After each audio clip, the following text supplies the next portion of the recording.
L'aéroport international de Ndjili sentait la poussière chaude et le kérosène refroidi quand l'avion en provenance de Roissy-Charles de Gaulle a posé ses roues sur la piste un mercredi soir de saison sèche. Et Françoise Laborie-Escande, 52 ans, responsable administrative depuis 10 à 9 ans dans une clinique privée de Montauban, a cru pendant les quelques minutes qui séparaient l'atterrissage de l'ouverture des portes qu'elle commençait, la deuxième vie qu'elle avait attendue 26 ans, sans savoir qu'elle l'attendait. 142 jours plus tard, sa fille cadette arroserait encore, une fois par semaine, les plantes vertes d'un appartement du centre de Montauban dont personne ne savait si sa mère y remettrait jamais les pieds. Elle avait choisi le vol du soir parce qu'elle voulait arriver de nuit. Elle avait dit à Cédric quelques jours avant le départ, dans une de ses conversations téléphoniques du dimanche qui était devenue, sur près de 7 mois, la colonne vertébrale invisible de son existence. Arrivée de nuit, avait-elle expliqué, ce serait comme entrer dans une chambre sans lumière, retrouver une main tendue avant même d'avoir vu le visage. Il avait ri à l'autre bout de la ligne, ce rire chaud, un peu grave, avec cet accent qu'elle trouvait beau et qu'elle n'osait pas nommer beau à voix haute, par peur de trahir une forme de fascination qu'elle jugeait indigne à son âge. Il avait dit qu'il serait là, qu'il tiendrait un panneau ridicule avec son nom écrit en grandes lettres, qu'elle rirait en le voyant, qu'ils riraient ensemble. Cédric Mouambankossi n'était pas là quand les portes se sont ouvertes. À 22h37, alors qu'elle attendait sa valise sur le tapis roulant du hall des arrivées, un message est arrivé sur son téléphone. Problème de circulation, disait le message, un embouteillage inextricable sur le boulevard qui longe le fleuve. Désolé mon amour, je t'envoie un chauffeur de confiance. Il tiendra un panneau avec ton nom. Tu peux lui faire pleinement confiance. Je te retrouve à l'hôtel dans 1 heure au maximum. Françoise a lu 2 fois. Elle a répondu par une phrase courte, presque banale. Ok, je vois quelqu'un avec mon nom sur un panneau. C'est le dernier message qu'elle a envoyé de sa vie connue. Cette dernière phrase, ces 11 mots tapés d'un doigt distrait, quelque part entre le tapis à bagages et la sortie de l'aéroport, allaient devenir le point de partage entre 2 mondes.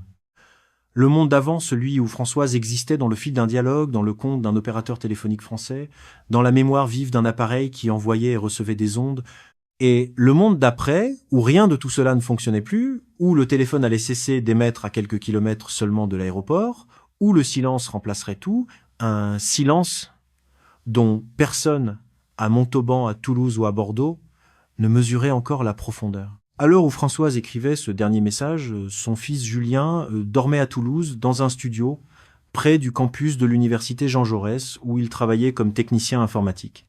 Sa fille Camille, à Bordeaux, terminait la relecture d'un dossier vétérinaire dans son petit appartement du quartier Saint-Michel. Son ex-mari Hervé, à Montauban, dans la maison où le mariage avait vécu et s'était éteint, regardait une émission qu'il n'écoutait pas. Aucun d'eux ne savait, à cet instant précis, que Françoise n'existait déjà plus comme Signal. Cette histoire n'est pas celle d'un fait divers résolu. Elle n'est pas celle qu'on raconte avec un verdict à la fin, une peine prononcée, une justice rendue. Elle est de cette catégorie plus rare et plus insupportable de récits que la vie invente parfois, celle où la question reste ouverte, où le corps reste introuvable, où la vérité reste hors de portée, où une famille apprend à vivre dans l'intervalle entre l'espoir et le deuil, dans cet espace terrible que les procureurs appellent avec pudeur la disparition inquiétante. Ce reportage documente ce qu'il est possible de documenter. Il ne prétend pas conclure ce qui n'est pas conclu.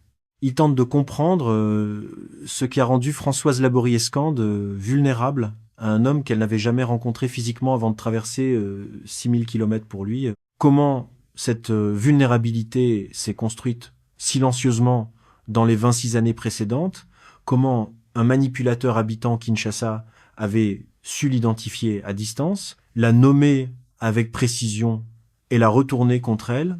Il raconte cette histoire parce que Julien et Camille ont demandé qu'elle soit racontée, parce que le nom de leur mère mérite d'être prononcé encore, parce que quelqu'un, quelque part, reconnaîtra peu, être un fragment de sa propre situation et trouvera la force de s'arrêter avant l'aéroport. Pour comprendre ce qui s'est joué cette nuit-là dans le hall des arrivées de Ndjili, il faut remonter beaucoup plus loin que la rencontre avec Cédric. Il faut remonter en réalité à un jour ordinaire de fin d'été, 10 mois avant le départ, où Françoise, en cherchant les clés de la voiture, avait pris par inadvertance le téléphone portable de son mari. Elle vivait à Montauban depuis toujours. Née à quelques rues du Pont-Vieux, ayant grandi dans une famille modeste où le père était postier et la mère aide-soignante, elle avait fait sa scolarité dans les établissements publics de la ville. obtenu un brevet de technicien supérieur en gestion administrative dans un lycée de Toulouse, puis était revenu au pays parce que Montauban était le pays avec ses briques roses, ses marchés du samedi place nationale, ses berges du Tarn, où elle courait le dimanche matin depuis ses 30 ans. Elle avait rencontré Hervé Escande à 24 ans, à un mariage entre cousins, et l'avait épousé 2 ans plus tard, dans une cérémonie discrète, où elle portait une robe blanche taillée par sa tante, et où lui, mal à l'aise dans un costume trop neuf, avait ri de son propre inconfort avec cette maladresse qu'elle avait aimée sans se l'expliquer. Hervé, 54 ans, au moment des faits, technicien chauffagiste dans une entreprise familiale de Montauban, n'était pas un homme brillant, pas un homme éloquent, pas un homme qui savait dire les choses que sa femme aurait aimé entendre. Il était un homme qui les faisait. Il changeait les ampoules avant qu'elles ne claquent. Il vérifiait les niveaux d'huile. Il tenait les comptes de la famille dans un cahier à spirale qu'il annotait au stylo bille. Il portait les courses jusqu'à la cuisine sans qu'on lui demande. François s'était habitué à ce langage-là, celui des actes silencieux, et elle avait fini par lui accorder une forme de foi tranquille. Cet homme la protégeait à sa manière. Cet homme ne demandait rien d'autre qu'une vie ordonnée dans une maison ordonnée. Ils avaient eu 2 enfants. D'abord Julien, l'aîné, un garçon calme, introverti, passionné très jeune par les ordinateurs, qui avait quitté la maison pour ses études à 10 à 8 ans et n'était plus revenu que pour les vacances, s'installant à Toulouse où il gagnait honnêtement sa vie en réparant les postes informatiques d'un service universitaire. Puis Camille, 3 ans plus tard, une fille sensible, rêveuse, plus proche de sa mère, qui avait suivi une formation d'assistante vétérinaire et travaillait à Bordeaux dans un cabinet de quartier où elle s'occupait avec dévotion des animaux et parfois, quand c'était nécessaire, des humains qui les accompagnaient. Françoise avait aimé son travail à la clinique privée, un poste de responsable administrative qu'elle occupait depuis 10 à 9 ans avec cette compétence discrète et invisible qui caractérise les personnes indispensables, celles dont on ne remarque le rôle que le jour où elles ne sont pas là. Elle gérait les plannings, les fournisseurs, les relations avec les caisses d'assurance maladie, les conflits entre soignants et administratifs, les petites crises quotidiennes que l'existence d'un établissement de santé fabrique en permanence. Ses collègues la respectaient. Sa directrice, Madame Ferrandé, l'appelait affectueusement sa mémoire externe. Françoise en tirait une fierté modeste. Elle savait qu'elle n'était pas remarquable. Elle savait qu'elle était fiable. C'était, pensait-elle, la même chose. Le mariage avait vécu comme vivent les mariages, avec ses hauts et ses bas, ses années d'ennui et ses moments de complicité, ses vacances à la même campagne du Lot chaque été, ses repas familiaux du dimanche midi, ses conversations qui s'étaient raréfiées avec le temps sans que personne s'en émeuve vraiment. 26 ans passent vite quand on ne les compte pas. Elle ne les avait pas comptés. Le jour où elle avait pris par inadvertance le téléphone d'Hervé un jeudi de fin d'été, elle s'en souviendrait précisément, il faisait une chaleur lourde. Elle cherchait les clés de la voiture pour aller faire les courses avant la fermeture du supermarché. Le téléphone s'était allumé sur un message qui n'aurait jamais dû être vu. Le message venait d'une femme dont le prénom n'apparaissait pas dans son propre carnet mental des connaissances de son mari. Le message était intime, familier, chargé de cette évidence qu'on ne trouve que dans les relations installées depuis longtemps. Françoise avait lu 2 lignes, puis 3, puis la totalité du fil de message qui remontait dans le temps, semaine après semaine, mois après mois, année après année, sur presque 4 ans. Elle s'était assise sur la première marche de l'escalier avec le téléphone dans la main. Elle n'avait pas pleuré tout de suite. Elle n'avait pas crié. Elle avait fait ce qu'elle faisait toujours quand quelque chose la dépassait. Elle avait rangé mentalement les informations, les avait classées, elle avait essayé de comprendre la structure. 4 ans. Une femme qu'elle ne connaissait pas. Une double vie qui avait coexisté avec la sienne dans la même ville, dans la même maison, dans le même lit. 26 ans de mariage, dont 4 années avaient été une fiction. Ce que Françoise avait ressenti n'était pas d'abord la colère. Ce n'était pas d'abord la douleur. C'était une chose plus étrange, plus dévastatrice à long terme que sa thérapeute nommerait bien plus tard, quelques semaines à peine avant la disparition, en utilisant une expression qui allait rester, la blessure de l'aveuglement. Pendant 26 ans, Françoise avait cru qu'elle savait qui était son mari. Pendant 4 ans, elle s'était trompée. Ce n'était pas seulement une trahison conjugale. C'était l'effondrement de sa propre compétence à lire les gens. Si elle avait pu se tromper si complètement, si longtemps sur l'homme avec qui elle partageait son lit, alors sur qui d'autre s'était-elle trompée? Sur elle-même, peut-être. Sur son intelligence, sur son jugement, sur toute la confiance qu'elle avait mise dans sa capacité à voir les choses telles qu'elles étaient. Elle avait quitté le domicile conjugal 3 semaines plus tard, sans scène, sans éclat. Elle avait pris un appartement au 2e étage d'un immeuble ancien de la rue Léon Cladel, à 10 minutes à pied de la clinique. Un 2 pièces avec un balcon étroit orienté au sud, où elle avait mis des pots de basilic et de romarin dont elle s'occupait chaque matin. Elle avait dit à ses enfants la vérité, sans en rajouter, sans transformer leur père en monstre. Elle avait continué à travailler, elle avait continué à courir le long du Tarn le dimanche matin. Elle avait continué à faire semblant, pour l'extérieur, que la vie continuait comme avant. À l'intérieur, elle vivait quelque chose qu'elle n'arrivait pas à nommer. Ce n'était pas simplement la solitude, elle s'y était préparée dès qu'elle avait vu le téléphone. C'était pas simplement le chagrin, elle avait appris à le laisser venir le soir, dans son lit, une demi-heure, puis à dormir, c'était autre chose. C'était le doute permanent sur son propre jugement, l'incapacité de faire confiance à ses propres intuitions, la sensation que chaque évaluation qu'elle portait sur une personne, une situation, un événement, pouvait être fondamentalement fausse sans qu'elle s'en rende compte. Si cette histoire résonne en vous, si elle vous rappelle quelqu'un que vous connaissez, ou peut être une situation dans laquelle vous vous trouvez vous-même, prenez un instant pour vous abonner à cette chaîne. Chaque semaine, nous documentons des affaires réelles, des vies qui ont basculé dans un silence que personne n'avait vu venir, des mécanismes de manipulation que la lumière du récit permet parfois de désarmer avant qu'il ne soit trop tard. Votre abonnement nous aide à continuer ce travail, celui de dire à voix haute ce qui s'est passé quand quelqu'un a disparu, pour que d'autres n'aient pas à disparaître à leur tour. Activez les notifications pour ne manquer aucune histoire. Partagez cette vidéo autour de vous, parfois une phrase, un détail reconnu suffit à ce que quelqu'un se retourne à temps. Et maintenant, revenons à Françoise, à ses premiers mois d'appartement rue Léon Cladel, où l'homme qui allait la faire disparaître n'existait pas encore dans son horizon. 2 mois exactement après avoir quitté Hervé, alors qu'elle rentrait un vendredi soir de la clinique avec la certitude douloureuse que le week-end serait long, Françoise avait téléchargé sur son téléphone une application de rencontre. Elle ne l'avait dit à personne. Pas même à sa collègue Sylvie, avec qui elle prenait le café tous les matins depuis 12 ans. Elle avait honte. Non pas de chercher quelqu'un, elle n'était pas naïve. Elle savait que des millions de femmes de son âge le faisaient, mais de ne pas être capable de rester tranquille avec elle-même, de ne pas trouver dans sa solitude la dignité qu'elle avait toujours prêtée aux femmes seules qu'elle avait admirées dans sa vie. Elle avait rempli son profil avec la sobriété qui la caractérisait. Peu de photos, aucune photo suggestive. Une description courte, honnête, qui mentionnait son métier, son goût pour la course à pied, ses lectures, elle lisait beaucoup, essentiellement des romans français contemporains et parfois des essais de psychologie, une discipline qui la fascinait depuis toujours, sans qu'elle ait jamais osé en faire ses études. Elle avait précisé qu'elle cherchait une relation sérieuse, pas d'aventure. Elle avait été prévenue par sa fille, quand elle lui en avait parlé bien plus tard, que ce genre de précision attirait justement le contraire, mais elle avait maintenu. Les premières semaines avaient été décevantes de la manière la plus banale. Des hommes de son âge ou plus âgés, qui écrivaient des messages génériques, qui posaient des questions superficielles, qui semblaient chercher quelque chose que Françoise n'aurait pas su nommer, mais qu'elle reconnaissait à la fadeur de leur approche. Elle avait failli désinstaller l'application 3 fois. Puis, un dimanche de fin de matinée, elle avait reçu un message qui commençait par une phrase qu'elle avait relue plusieurs fois. « Bonjour Françoise. J'ai lu que vous aimez la course, le long du fleuve, chez moi. Aussi, il y a un fleuve, un très grand.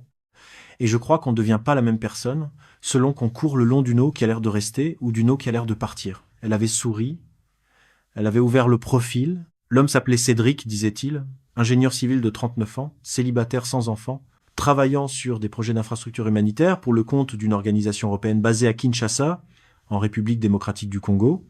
Les photos montraient un homme grand, mince, au visage souriant, portant tantôt un casque de chantier devant ce qui ressemblait à un pont en construction, tantôt un costume sombre lors d'une réception.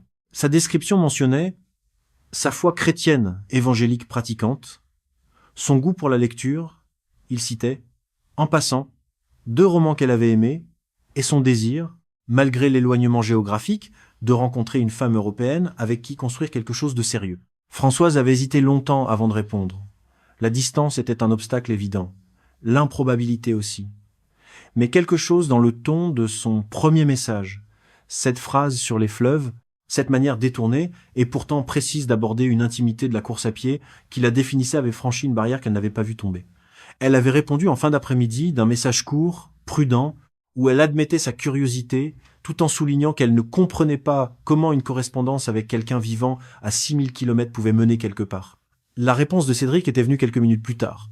Elle disait, en substance, qu'il ne savait pas non plus, qu'il ne cherchait rien de précis, qu'il pouvait simplement lui proposer de se parler quelque temps sans engagement, et que si la conversation cessait un jour d'avoir du sens pour l'un des deux, ils se sépareraient sans reproche. Cette proposition avait quelque chose de désarmant. Aucun homme, dans ces années récentes, ne lui avait proposé une relation avec cette clause implicite de sortie honorable. Aucun homme ne lui avait offert, dès le premier échange, la possibilité de partir. Elle avait accepté. Les 2 premières semaines de leur correspondance avaient été essentiellement écrites. Cédric écrivait beaucoup de longs messages construits, sans faute d'orthographe, avec un français légèrement chantant dans ses tournures, comme quelqu'un qui a lu davantage qu'il n'a parlé. Il posait des questions qui n'étaient pas invasives, mais qui allaient plus loin que ce qu'on pose habituellement à quelqu'un qu'on ne connaît pas. Que lisait-elle en ce moment? Que pensait-elle du silence dans les couples? Comment supportait-elle les dimanches matins qui étaient, selon lui, le moment où la solitude prenait sa forme la plus lourde? Cette dernière question l'avait touchée plus qu'elle ne voulait l'admettre. Elle avait répondu avec plus de sincérité qu'elle n'en avait donné à personne depuis le départ du domicile conjugal. C'est ainsi qu'étaient nés les appels du dimanche. Ils avaient commencé de manière modeste. Un premier appel de 20 minutes, un dimanche matin, après ce que Cédric avait appelé son office. Il assistait chaque dimanche à l'office d'une petite église évangélique de son quartier, à Limette, et il avait pris l'habitude de sortir de l'office avec une paix particulière qu'il ne trouvait pas les autres jours. C'était à ce moment-là, expliquait-il, qu'il aimait avoir une vraie conversation. Françoise, qui n'avait plus de pratique religieuse depuis sa communion, mais qui gardait de son enfance catholique une familiarité avec le vocabulaire de la foi, avait trouvé ce cadre à la fois étrange et rassurant. Elle avait pris l'habitude, elle aussi, de préparer ses dimanches matins en fonction de cet appel, un café, un bloc-notes à portée de main, le balcon quand le temps le permettait. Il lui parlait de son travail, des projets qui supervisaient un pont dans une province orientale, un dispensaire dans une région du sud, des routes que son organisation essayait de rendre praticables pour que les enfants aillent à l'école. Il lui parlait aussi de sa foi, non pas de manière prosélyte, mais comme quelqu'un qui puisait dans les textes bibliques une manière de voir le monde. Il citait des psaumes de mémoire. Le psaume 23. Le psaume 139, celui qui commence par les mots « Seigneur, tu me sondes et me connais », cette prière qu'il aimait particulièrement parce qu'elle disait-il, que quelqu'un, quelque part, nous connaissait mieux que nous-mêmes ne nous connaissions. Françoise, quand elle raccrochait, restait souvent longtemps sur son balcon à réfléchir. Elle notait dans un carnet certaines phrases qu'il avait dites. C'était pas une habitude qu'elle avait avec d'autres hommes. Elle ne se demandait pas pourquoi elle le faisait avec lui. 3 semaines après le premier appel, un dimanche où il l'avait senti particulièrement triste, elle avait mentionné en passant que Hervé avait envoyé un message à Camille pour son anniversaire et que sa fille n'avait su comment répondre. Cédric, lui, avait dit une phrase qu'elle n'avait pas oubliée. Il lui avait dit, avec cette voix un peu grave qui prenait dans les moments importants, « Tu mérites quelqu'un qui te choisit tous les jours. » Elle avait pleuré en silence. Elle n'avait pas laissé entendre qu'elle pleurait. Elle avait remercié doucement. Après avoir raccroché, elle avait ouvert l'application de notes de son téléphone et elle avait écrit ces 9 mots. Elle les avait relus plusieurs fois dans les jours qui suivirent. Ce que Françoise ne pouvait pas voir, à ce moment-là, c'est qu'elle venait de recevoir non pas un compliment, mais un diagnostic. Cédric avait touché avec précision ce qui, chez elle, avait été brisé. Il lui avait pas dit qu'elle était belle, qu'elle était intelligente, qu'elle était drôle. Il lui avait dit qu'elle méritait quelque chose. Et ce quelque chose être choisi, tous les jours, activement, était exactement ce qu'Hervé n'avait pas fait pendant 4 ans, quand il avait construit une vie parallèle avec une autre femme, sans lui accorder à elle le respect élémentaire d'un choix quotidien.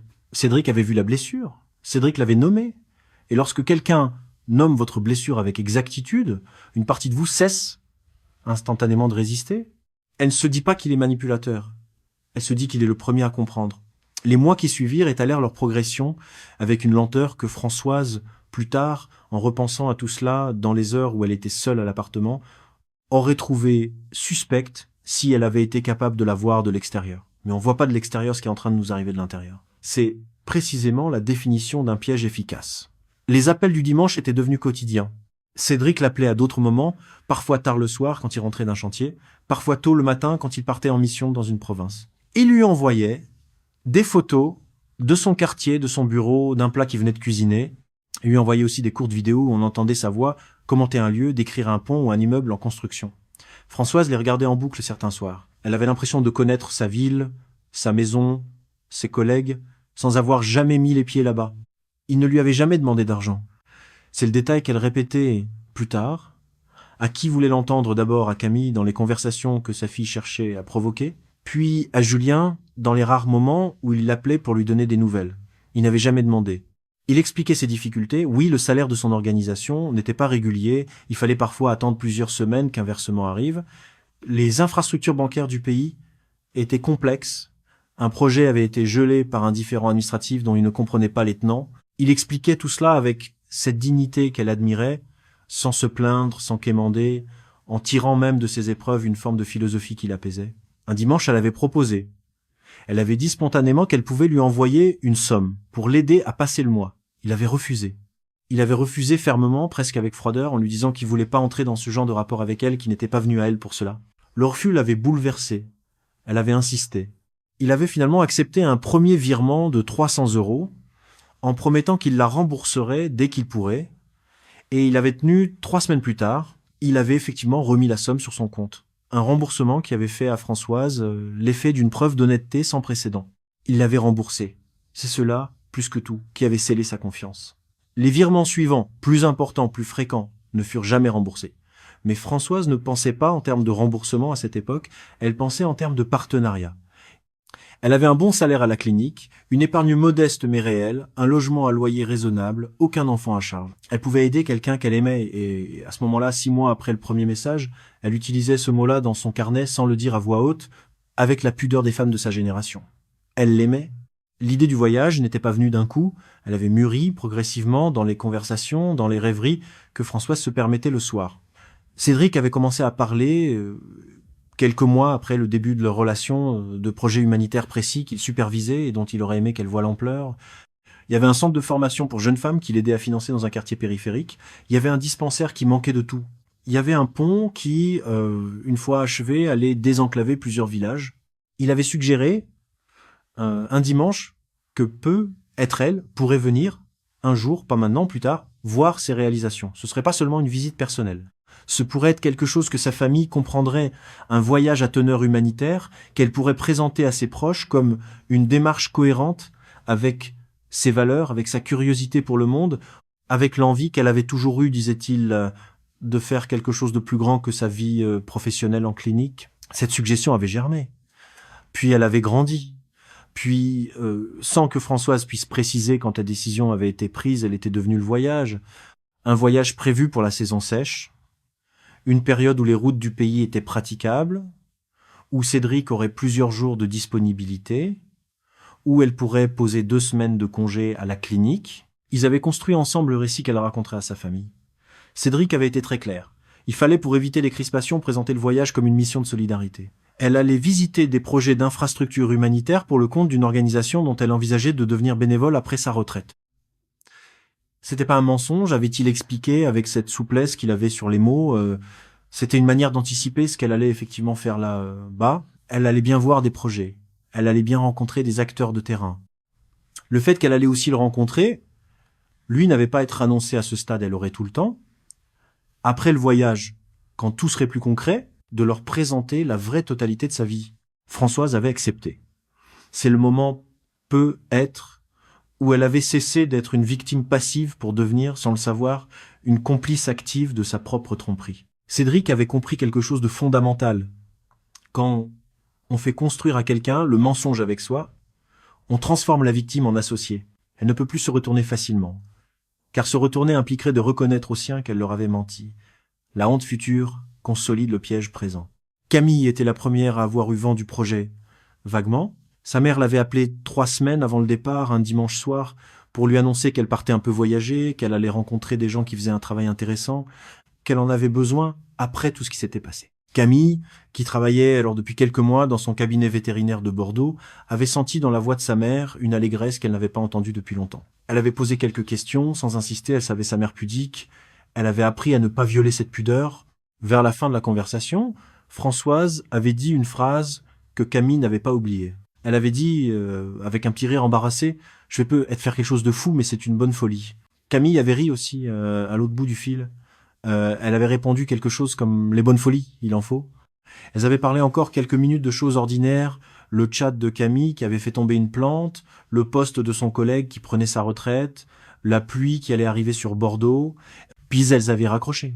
Ce n'est que bien plus tard, dans la longue série de nuits blanches qui allait suivre la disparition, que Camille comprendrait ce qu'était cette bonne folie, et qu'elle cesserait de rire au souvenir de sa propre réponse. Julien, lui, était plus loin de sa mère. Non pas par manque d'affection, mais par un tempérament qui le portait à ne pas poser trop de questions, à respecter des périmètres intimes qu'il n'aurait pas voulu qu'on franchisse chez lui. Sa mère lui avait mentionné, lors d'un appel plus court encore, qu'elle partait quelques jours à l'étranger pour un projet humanitaire. Il avait retenu le mot humanitaire, il avait pensé que c'était une bonne chose, il n'avait pas demandé où précisément. Il regretterait pendant des mois cette absence de curiosité qui, à l'époque, lui avait paru relever du respect. Hervé, l'ex-mari, n'avait rien su du tout. Il n'avait plus de conversation directe avec Françoise depuis leur séparation. Il communiquait, quand il le fallait, par de brefs messages écrits, presque exclusivement à propos de questions logistiques restées en suspens. La vente du garage, la déclaration d'impôt commune de la dernière année, un colis reçu à l'ancienne adresse. Il ne savait pas qu'elle avait un homme dans sa vie. Il ne savait pas qu'elle partait. Le jour où Julien allait l'appeler, angoissé, pour lui demander s'il avait des nouvelles de sa mère, il allait mettre plusieurs secondes à comprendre pourquoi son fils l'appelait sur ce ton, à cette heure, avec cette voix. Le matin du départ était un matin ordinaire du milieu de semaine. Françoise avait pris un taxi devant son immeuble de la rue Léon Cladel pour se rendre à la gare de Montauban-Ville-Bourbon, où elle avait pris un premier train vers Toulouse, puis un autre vers Paris. Elle voyageait avec une valise de taille moyenne, un sac à main, un manteau léger sur le bras. Elle portait un pantalon en lin et une chemise de couleur claire. Elle avait ce jour-là, dirait plus tard, le chauffeur du taxi, quand les enquêteurs le retrouveraient, un air paisible. Elle avait envoyé un message à Camille depuis le train Paris-Roissy dans lequel elle disait simplement « Je pars, je pense à toi, je t'appelle dès que je peux ». Camille avait répondu par un cœur. C'est la dernière fois que Camille avait échangé avec sa mère. À Roissy, Françoise avait fait ses formalités d'enregistrement sans incident. Elle avait mangé un sandwich dans un café de la salle d'embarquement. Elle avait posté sur son fil de messagerie une photo du hall avec la seule légende, et voilà, personne ne pouvait deviner que cette phrase désignait autre chose qu'un instant. Personne ne pouvait deviner que, et voilà signifiait quelque chose comme le seuil est franchi. Le vol avait duré près de 8 heures. Elle avait dormi une partie du trajet, lu un roman qu'elle n'avait pas fini, regardé par le hublot les cartes lumineuses de villes qu'elle ne connaissait pas. À l'atterrissage, elle avait vu depuis le hublot les lumières éparses de Kinshasa. Un vaste étalement urbain qui ne ressemblait à aucune ville qu'elle avait connue. Ce qui s'est passé exactement entre le moment où elle a envoyé son dernier message et le moment où son téléphone a cessé d'émettre un peu plus tard cette même nuit, dans le quartier de Njili, à 2 kilomètres seulement de l'aéroport, n'est pas connu avec certitude. Les enquêteurs disposent de fragments. Un chauffeur, dont le numéro allait mener à une carte prépayée achetée en espèces la veille de l'arrivée et jamais réutilisée par la suite. Un trajet dont le point d'arrivée reste inconnu. Un virement bancaire de 8 000 € effectué depuis son téléphone à 23h14 vers un compte intermédiaire à Dubaï dont les enquêteurs n'ont jamais pu remonter la chaîne complète de bénéficiaires. Puis plus rien, puis le silence. Ce silence a duré 9 jours avant que quelqu'un, en France, ne se rende compte qu'il était anormal. Julien avait tenté d'appeler sa mère un dimanche, 4 jours après le départ.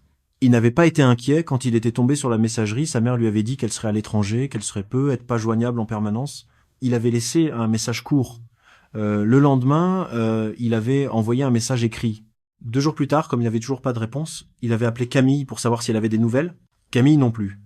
Aucun message. Aucune photo. Aucun signe. Julien avait commencé à sentir une inquiétude sourde. Il avait rappelé plusieurs fois à des heures différentes en pensant que être leur mère était dans une zone reculée sans réseau. Le 9e jour après le départ, sa messagerie s'était mise à répondre différemment. La voix féminine automatique disait désormais que le numéro n'était pas attribué. Julien avait senti le sol se dérober sous lui. Il avait appelé son père. C'était la première conversation directe qu'ils avaient depuis presque une année. Il avait dit, sans préambule, « Est-ce que tu as des nouvelles de maman ?» Hervé, à Montauban, avait été surpris. Il avait dit non, pourquoi ? Julien lui avait expliqué. Il avait entendu son père se taire, respirer, puis dire d'une voix qu'il ne lui avait jamais entendue où est-elle allée exactement. Julien avait dit qu'elle était partie à l'étranger pour un projet humanitaire, mais qu'il ne savait pas où. Hervé n'avait rien à ajouter. Ils s'étaient regardés à distance à travers le téléphone, comme 2 hommes qui découvraient au même instant qu'ils ne savaient rien de la femme qui les liait encore. Julien avait appelé Camille dès qu'il avait raccroché. Camille avait cherché frénétiquement dans ses messages. Elle avait retrouvé, dans une conversation d'il y a plusieurs mois, une mention par sa mère d'un pays africain, le Congo, avait-elle dit un pays qu'elle avait toujours voulu voir. Camille n'y avait pas prêté attention. à l'époque. Elle sanglotait maintenant en racontant cela à son frère. Julien avait appelé le consulat de France à Kinshasa le lendemain matin à la première heure ouvrée. C'est un agent consulaire, une femme dont il n'a jamais retenu le nom, qui a pris son appel en premier, qui l'a écouté, qui lui a demandé de rester en ligne et qui a passé la communication à quelqu'un d'autre. C'est cet autre, le consul général en personne, qui a prononcé pour la première fois dans la vie de Julien le mot disparition appliqué à sa mère. Baptiste Lemaire, 51 ans, consul général de France à Kinshasa, était en poste depuis un peu plus de 3 ans quand il a pris cet appel. Il avait vu beaucoup de choses dans sa carrière, des ressortissants français en difficulté, des demandes de rapatriement, des drames familiaux ordinaires que les distances rendaient extraordinaires. Il a écouté Julien avec attention, il lui a demandé les informations essentielles, il lui a promis qu'une procédure allait être engagée immédiatement, il ne lui a pas menti sur les difficultés. Il lui a dit, parce que c'était l'homme de terrain qu'il était, que le pays était vaste, que la coopération judiciaire y était complexe, que les recherches prendraient du temps et pourraient, dans le pire des cas, ne jamais aboutir. Julien a raccroché en tremblant. Il a rappelé sa sœur, il lui a répété les mots exacts du consul. Camille a mis plus de 2 heures à s'arrêter de pleurer. Ce qui s'est mis en place dans les semaines suivantes est ce qu'on appelle dans le vocabulaire administratif une procédure de disparition inquiétante à l'étranger. Concrètement, cela signifie que plusieurs administrations, dans plusieurs pays, ont commencé à travailler en coordination, le consulat français à Kinshasa, la police nationale congolaise, la direction centrale de la police judiciaire à Paris, et un service plus spécialisé chargé de la cybercriminalité et des escroqueries sentimentales, l'Office central de lutte contre la criminalité liée aux technologies de l'information et de la communication. C'est dans ce dernier service que travaillait la capitaine Isabelle Renard-Combe, 44 ans, officière depuis 10 à 8 ans dans la police nationale, spécialisée depuis 6 ans dans les affaires d'arnaque sentimentale à composante internationale. Elle a été saisie du dossier Laborie-Escande le lendemain de l'appel de Julien au consulat. Elle a demandé les relevés téléphoniques, les relevés bancaires, l'accès aux comptes en ligne, la totalité des échanges numériques disponibles. Ce qu'elle a trouvé en croisant les informations sur plusieurs jours l'a inquiétée à un niveau qu'elle n'avait pas connu depuis longtemps. Le profil de l'homme avec qui Françoise correspondait à un certain Cédric, ingénieur civil à Kinshasa, présentait toutes les caractéristiques d'une escroquerie sentimentale organisée. Les photos, une fois soumises à un logiciel de recherche inversée, correspondaient à un ingénieur congolais réel basé à Bruxelles depuis plusieurs années, un homme parfaitement respectable dont l'identité avait été volée sur son profil professionnel en ligne. Les numéros de téléphone utilisés par le Cédric de Françoise avaient déjà été signalés pas une, mais 2 fois dans des affaires antérieures. La première victime était une femme belge, veuve, 58 ans, résidant près de Namur, qui avait envoyé au même homme une somme totale d'environ 10 à 7 000 euros sur une durée de 9 mois, avant de comprendre qu'elle avait été trompée. Elle n'avait pas voyagé, elle avait porté plainte, discrètement, il y a un peu plus d'1 année. La deuxième victime était une femme suisse, divorcée, 49 ans, résidant dans le canton de Vaud, qui avait envoyé environ 22 000 euros sur une durée similaire. Elle n'avait pas voyagé non plus. Elle avait mis fin à la relation d'elle-même, après avoir été alertée par sa sœur. Françoise était la 3e victime identifiée. Elle était aussi, et c'est ce qui a fait descendre un froid dans le dos d'Isabelle, la première à s'être physiquement déplacée. Ce changement d'échelle inquiétait la capitaine à un niveau qu'elle avait du mal à expliquer à ses collègues au premier abord. Dans son expérience, les escrocs sentimentaux qui opèrent depuis l'étranger tenaient rarement à ce que leurs victimes viennent chez eux. Le contact physique compliquait tout, révélait la supercherie, terminait la relation avec des conséquences imprévisibles. Un escroc qui fait venir sa victime avait franchi un seuil, soit parce qu'il avait cessé de considérer la victime comme une source d'argent à long terme et voulait la vider d'un coup, soit parce qu'il avait développé avec le temps une capacité opérationnelle plus lourde, avec des complices sur place, une infrastructure pour la kidnapper, l'exploiter, la faire disparaître. Isabelle avait envoyé un rapport détaillé à ses homologues congolais dans les 48 heures. Elle avait demandé une intervention rapide. Elle avait fourni tous les numéros connus, toutes les adresses probables, tout ce que 6 ans d'expérience lui avaient appris à extraire des données numériques. À Kinshasa, c'est le commissaire Dieudonné Kassongo qui avait pris la coordination locale de l'affaire. 47 ans, officier de la police nationale congolaise à la division des affaires criminelles, homme du pays, connaissant la ville comme peu de gens la connaissaient, parlant un français d'une élégance académique. Il avait lu le dossier français avec attention, il avait recoupé les numéros avec ses propres bases, il avait mobilisé une équipe. 6 jours après la disparition, soit environ 15 jours après l'arrivée de Françoise à Ndjili Dieudonné, et ses hommes avaient localisé Cédric Mwamba Nkosi à Limete, dans un appartement partagé qu'il occupait avec 2 autres jeunes hommes. Il l'avait interpellé au petit matin, sans résistance. L'homme n'avait pas tenté de fuir. Il n'avait rien dit lors de son transfert au commissariat central. Ce qui allait suivre dans la salle d'interrogatoire de Kinshasa allait durer plusieurs semaines et n'allait fournir que peu de réponses. Cédric, car c'était bien son vrai prénom. Ses autres informations d'identité s'étant révélées, elle, très différente de son profil, niait tout ce qu'il pouvait nier. Il admettait avoir correspondu avec une femme française prénommée Françoise sur une application de rencontre. Il n'y avoir organisé un voyage, il n'y avoir envoyé un chauffeur à l'aéroport, il niait connaître son adresse à Kinshasa autrement que parce qu'elle-même lui avait dit lors de leur conversation. Il exprimait, avec une mélancolie qui aurait été convaincante si le commissaire n'avait pas eu sous les yeux la totalité de l'appareil de mensonge, sa propre inquiétude pour cette femme qu'il n'avait pas vue arriver. Dieudonné avait passé des heures avec lui. Il lui avait montré les preuves. Il lui avait présenté les photos volées à un ingénieur à Bruxelles. Il lui avait présenté les relevés téléphoniques croisés qui faisaient apparaître le numéro du chauffeur comme ayant appelé le sien la nuit même de la disparition. Il lui avait présenté le virement de 8 000 €. Cédric avait maintenu ses dénégations. Il pleurait par moments. Il priait à voix haute à d'autres. Il refusait de donner un seul nom. C'est ce refus, plus que tout le reste, qui inquiétait le commissaire. Un homme seul, isolé, coupable seulement d'une escroquerie sentimentale ordinaire, aurait fini par parler pour alléger sa peine. Un homme qui refusait de parler avait quelque chose de plus lourd à cacher, ou quelqu'un de plus dangereux à ménager. Le compte intermédiaire à Dubaï, sur lequel les 8 000 € avaient été virés depuis le téléphone de Françoise cette nuit-là, avait été identifié comme appartenant à une société écran dont les propriétaires apparents étaient des sociétés de plus en plus imbriquées, dans une chaîne qui remontait vers des juridictions offshore où la coopération judiciaire française n'avait aucun levier. La trace de l'argent s'était perdue en moins de 72 heures dans un empilement de virements successifs qui avaient toutes les caractéristiques d'un blanchiment professionnel. Ce détail, à lui seul, en disait beaucoup. Un escroc sentimental amateur ne dispose pas d'une chaîne de blanchiment offshore. Un escroc sentimental amateur reçoit l'argent sur un compte personnel, le retire en espèces, le convertit dans une monnaie locale, le dépense.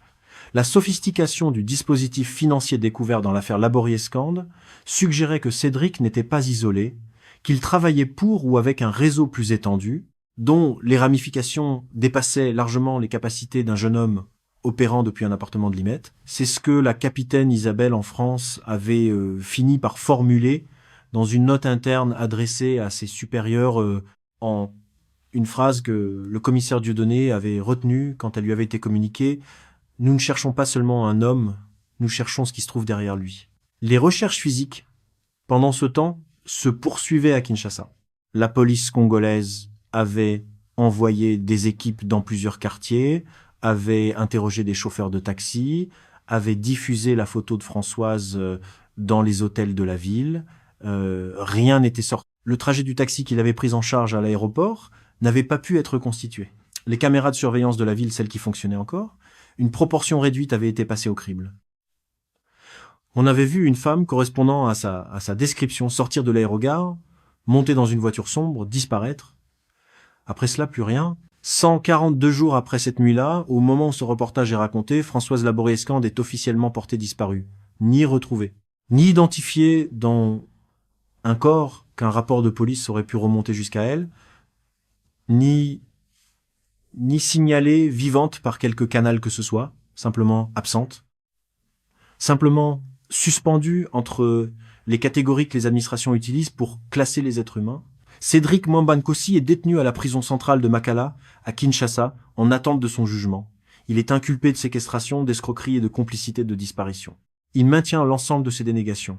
Son avocat commis d'office fait valoir qu'aucune preuve matérielle directe ne relie son client à la nuit de la disparition thèse que les enquêteurs rejettent en s'appuyant sur les recoupements numériques, mais que le dossier tel qu'il est constitué à ce jour ne permet pas de contredire de manière absolue. Julien et Camille ont mandaté un avocat franco-congolais, Maître Olivier Nkemdirim, 48 ans, franco-nigérian de formation, mais installé à Kinshasa depuis 12 ans.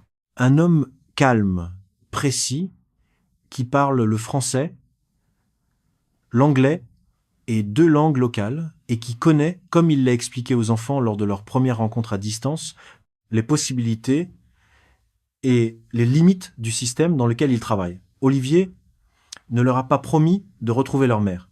Il leur a promis de tenir le dossier ouvert, de faire respecter les procédures, d'être leur voix locale dans une affaire dont ils ne pouvaient pas suivre les évolutions au jour le jour. Il a expliqué à Julien et à Camille, lors de leur 3e conversation vidéo, une chose qu'ils ont mis du temps à intégrer. Il leur a dit qu'un procès pouvait avoir lieu un jour contre Cédric Mwamba et probablement contre lui seul, faute d'autres inculpés identifiés. Il leur a dit que ce procès pourrait aboutir à une condamnation, à des peines de prison, à une reconnaissance juridique du crime, mais il leur a dit aussi que ce procès ne retrouverait pas leur mère, que la vérité judiciaire et la vérité physique ne coïncidaient pas toujours, qu'il fallait accepter cette dualité si l'on voulait continuer à vivre pendant que les recherches se poursuivraient. Cette phrase « accepter cette dualité », si l'on veut continuer à vivre, Camille l'a écrite dans le carnet où elle notait maintenant toutes les phrases qu'elle voulait garder du dossier. Elle avait pris cette habitude de sa mère sans s'en rendre compte. Ce carnet où l'on note les choses qu'on veut relire, cette manière de fixer par l'écriture ce que la mémoire risque de trahir. Hervé, l'ex-mari à Montauban, n'a pas déposé de demande de divorce. Il aurait pu le faire, la procédure était engagée depuis leur séparation, il en avait discuté avec un avocat quelques mois avant que Françoise ne parte, il ne restait plus que des étapes formelles à accomplir. Il ne les a pas accomplies. Il attend. Il ne sait pas exactement ce qu'il attend. Il n'ose pas parler de sa femme au passé, il n'ose pas non plus en parler au présent, car il n'a plus de nouvelles depuis 142 jours. Il vit dans un temps grammatical qui n'existe pas. Quand ses collègues lui demandent, avec cette délicatesse maladroite qu'ont les gens face à l'inconnaissable, comment il va, il répond par un hochement de tête. Il travaille, il rentre chez lui, il regarde des émissions qu'il n'écoute pas. Il pense à cette femme qu'il a trahie pendant 4 ans et à qui la trahison a fini par coûter, sans qu'il l'ait voulu, sans qu'il ait pu l'imaginer, quelque chose d'incomparablement plus lourd que ce que lui-même croyait devoir en payer. Un soir, quelques semaines après la disparition, il a appelé Camille. Il ne l'avait pas fait depuis longtemps, sa fille lui en voulait encore, mais moins qu'avant, une distance restait mais s'était assouplie sous le poids commun de l'attente. Il a dit à Camille, d'une voix qu'elle n'oubliera pas, une phrase courte. Si je n'avais pas fait ce que j'ai fait, elle serait à Montauban. Camille n'a pas répondu tout de suite. Elle a laissé passer le silence. Puis elle a dit doucement ce qu'elle aurait voulu dire depuis longtemps, oui, peut être, mais on ne le saura jamais. Et maintenant, il faut vivre avec ça. L'appartement de la rue Léon Cladel à Montauban est resté tel que Françoise l'avait laissé la veille du départ. Une tasse de café était encore à l'endroit où elle l'avait posée sur la table du salon avant de se coucher. Une écharpe pendait au dossier de la chaise du bureau. Un livre était ouvert sur la table de chevet à la page où elle s'était arrêtée.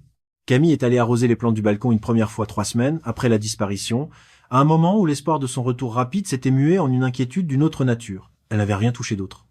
Elle avait pleuré assise sur le lit de sa mère, dans la lumière déclinante d'un après-midi de fin de saison, puis elle était partie sans allumer les lampes.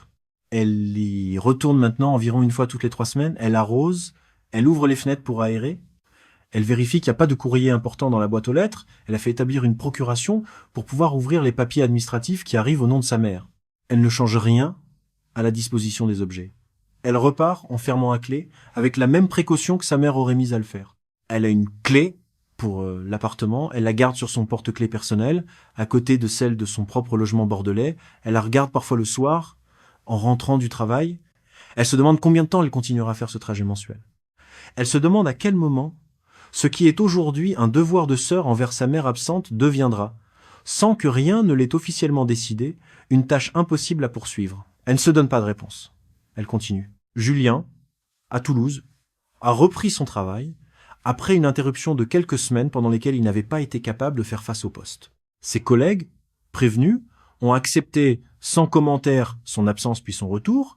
Il fait maintenant ce qu'il a toujours fait, réparer des ordinateurs, résoudre des problèmes techniques, aider des étudiants qui viennent le voir avec des difficultés qu'il traite avec cette patience qu'il tient de sa mère. Il ne parle pas de sa situation. La plupart de ses collègues ne savent pas. Ceux qui savent respectent son silence. Il parle à Camille tous les dimanches soirs, à une heure fixe. Un rituel qu'ils se sont imposés dès les premières semaines et qu'ils n'ont jamais interrompu depuis. Il se donne des nouvelles du dossier, les mails du consulat, les rapports d'Olivier depuis Kinshasa, les rares communications de la capitaine Isabelle depuis Paris. Il parle aussi d'autres choses quand il n'y a rien de nouveau, ce qui est le cas la plupart du temps. Il parle du chat de Camille, du travail de Julien, de la santé de leur grand-mère paternelle qui vieillit à Toulouse. Il ne parle pas d'espoir. Il ne parle pas non plus de son contraire. Ils vivent dans cet espace-là, que Maître Olivier avait décrit, cet espace où la vérité judiciaire et la vérité physique ne coïncidant pas encore, et peu êtres ne coïncideront jamais. À Kinshasa, l'enquête continue. Le commissaire Dieudonné n'a pas classé le dossier. Il l'a placé dans la catégorie de ceux qui restent actifs, qui reçoivent périodiquement de nouveaux éléments, qui ne se ferment pas tant que la personne n'est pas retrouvée ou déclarée officiellement décédée. Il téléphone à l'avocat Olivier environ une fois par mois pour lui communiquer l'état de la recherche. Il téléphone à la capitaine Isabelle à Paris à peu près à la même fréquence pour coordonner les informations. Il lui arrive, disait-il un jour à un collègue autour d'un café dans un bar de Gombe, de penser à cette femme française qu'il n'a jamais rencontrée physiquement, dont il ne connaît le visage que par les photos que sa famille lui a envoyées, et de se dire qu'elle serait fière, peut-être, si elle savait, qu'un homme du pays où elle est venue mourir, s'il faut employer ce mot, que personne n'ose employer, continue de la chercher. Cette phrase, personne ne l'a dit à Julien et à Camille. Personne ne dit qu'elle peut être morte. Le vocabulaire officiel reste au conditionnel, au probable, au non, établi. Personne, dans la chaîne des enquêteurs, n'a le pouvoir de prononcer un verdict que les faits ne justifient pas encore. Ce que Françoise Laborier-Scande a vécu, dans les heures qui ont suivi son dernier message à l'aéroport de Ndjili, ne fait pas l'objet de ce reportage. Nous ne le savons pas. Nous ne prétendons pas le savoir. Toute reconstitution serait une fiction, et cette histoire mérite mieux qu'une fiction. Elle mérite le silence des faits, et la reconnaissance de tout ce qui reste à découvrir. Ce que nous pouvons documenter, en revanche, ce qui est le sens même de ce récit tel qu'il a été demandé par sa famille, ce sont les mécanismes qui l'ont conduite jusqu'à cette nuit. Ces mécanismes ne sont pas propres à elle, ils sont pas propres à Cédric Mwamba non plus. Ils obéissent à une logique que les spécialistes des escroqueries sentimentales connaissent bien, une logique dont chaque étape peut être identifiée quand on prend la peine de la nommer. La première étape est le ciblage. Cédric ne choisissait pas ses victimes au hasard. Il s'adressait pas aux femmes qui affichaient une confiance en elles solide, une carrière brillante, une vie sociale dense. Il ciblait des femmes en rupture, non pas les veuves comme le font beaucoup d'escrocs de sa catégorie, non pas les femmes seules depuis longtemps, mais spécifiquement des femmes qui venaient de quitter une relation longue, qui étaient en train de reconstruire quelque chose, qui avaient besoin, souvent sans se l'avouer, qu'on leur donne une raison de croire, que leur rupture avait un sens. La blessure d'une rupture récente est particulière. Elle mêle le chagrin à la remise en cause de sa propre capacité à choisir. Cédric le savait. Il travaillait sur ce mélange. La deuxième étape est le rythme. Il ne pressait pas. Il ne demandait pas de rendez-vous précipité. Il n'exigeait rien. Il installait, jour après jour, sur des semaines et des mois, une présence dont la constance elle-même devenait la preuve de son sérieux. Un homme qui écrit 3 fois par jour pendant 7 mois sans jamais rien demander donne l'impression à ses interlocutrices d'être fondamentalement différent des autres. La régularité est confondue avec la vertu. La troisième étape est la construction d'un cadre partagé, les appels du dimanche matin, après l'office, les psaumes cités, la foi commune. Même si Françoise n'était plus pratiquante depuis longtemps, la simple référence à un univers spirituel qu'elle avait connu enfant suffisait à créer un sentiment de familiarité culturelle qui court-circuitait l'analyse.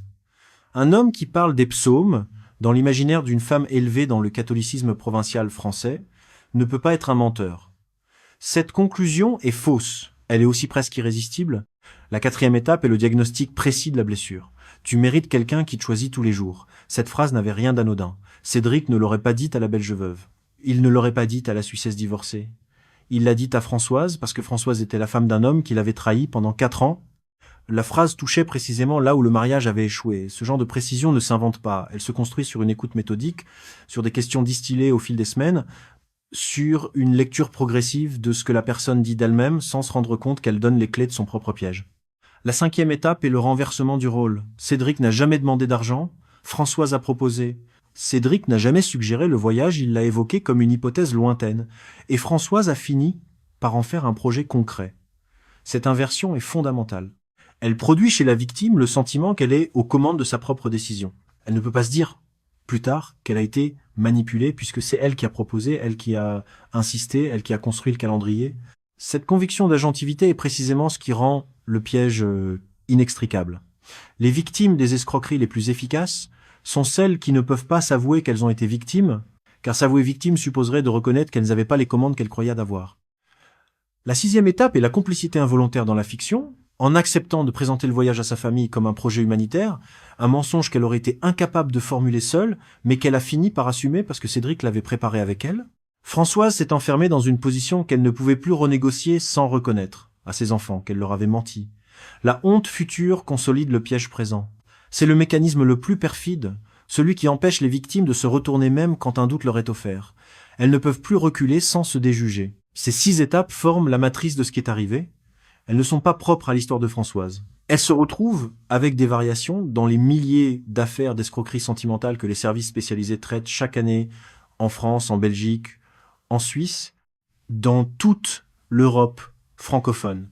Ce qui a fait basculer ce cas dans une catégorie plus grave, la disparition physique et le franchissement d'un seuil que Cédric n'avait pas franchi avec ses victimes précédentes. Pourquoi ce seuil a-t-il été franchi cette fois-ci? Les enquêteurs n'ont pas encore de réponse ferme. Les hypothèses tournent autour d'une combinaison de facteurs. Une infrastructure de réseau plus étendue derrière lui. Une victime plus rentable à faire venir qu'à laisser payer à distance. Une opportunité que quelqu'un dans la chaîne avait jugée exploitable. Aucune de ces hypothèses ne rendra Françoise à sa famille. Ce que cette histoire enseigne, si elle enseigne quelque chose, c'est que la blessure de l'aveuglement, cette expression employée par la thérapeute que Françoise avait consultée quelques mois avant son départ, est une vulnérabilité qui n'est pas suffisamment reconnue dans les discours sur la prévention des escroqueries sentimentales. On parle beaucoup de la solitude, on parle beaucoup du deuil, on parle moins de cette crise de compétence qui saisit les personnes ayant découvert qu'elles s'étaient trompées longtemps sur quelqu'un de proche. Cette crise crée un besoin urgent, souvent inavoué, de prouver qu'on peut encore avoir raison de quelqu'un. Et ce besoin-là est un terrain de chasse idéal pour ceux qui savent comment le nourrir. Si vous vous reconnaissez dans certaines phrases de ce récit, si vous êtes vous-même engagé dans une correspondance à distance avec quelqu'un que vous n'avez jamais rencontré physiquement, si votre entourage a exprimé des doutes que vous avez balayés, si vous préparez un voyage pour rejoindre cette personne dans un pays où vous avez ni famille ni contact, arrêtez-vous, prenez le temps, parlez-en à quelqu'un qui n'a rien à gagner à vous laisser partir. Faites vérifier les photos par une recherche inversée. Consultez les registres publics des professions qu'il prétend exercer. N'annoncez pas un voyage sous un prétexte fictif. La fiction que vous racontez à vos proches est le premier signal pour vous-même que quelque chose ne va pas. Françoise Laborie-Escande a 52 ans, elle mesure 1m68, elle a les cheveux courts, châtain foncé, elle a les yeux noisettes. Elle porte une petite cicatrice sur le poignet gauche depuis un accident de vélo à 14 ans, une cicatrice que sa fille reconnaîtrait entre 1000. Elle est portée disparue depuis 142 jours au moment où cette histoire est racontée. Sa fille, Camille, arrose encore les plantes de son balcon rue Léon Cladel à Montauban une fois toutes les 3 semaines. Elle ne sait pas jusqu'à quand elle continuera. Elle continue. La dernière phrase que Camille a reçue de sa mère 3 semaines avant le départ était celle-ci: « Je vais peut-être faire quelque chose de fou, mais c'est une bonne folie. » Cette phrase, Camille la relit quelquefois dans le fil de leur conversation quand elle a la force de rouvrir l'application où elle s'écrivait. Elle ne la comprend plus de la même manière qu'à l'époque. Elle ne sait plus si elle la comprend du tout. Elle sait seulement que sa mère, ce jour-là, à ce moment précis de sa vie, avait cru sincèrement qu'elle disait la vérité, qu'elle partait pour une bonne raison, qu'elle avait raison de faire confiance à quelqu'un, et que quelqu'un, à 6000 km de là, avait su exactement comment lui faire croire cela. Le dossier est ouvert, l'enquête continue, personne ne cesse de chercher, mais personne ne peut promettre. Si vous avez des informations, si vous avez croisé Françoise Laborie-Escande à Kinshasa ou ailleurs, si vous reconnaissez son visage sur les photos diffusées par le consulat français, contactez immédiatement les autorités françaises ou congolaises. Une famille attend, 2 enfants attendent. Un homme dans une maison de Montauban où l'écho de 26 ans de mariage s'est arrêté sur un téléphone découvert par hasard un jour d'été, attend aussi. Personne dans cette histoire ne sait ce qu'il attend exactement, mais tous attendent. Et tant qu'ils attendent, Françoise n'est pas encore tout à fait disparue.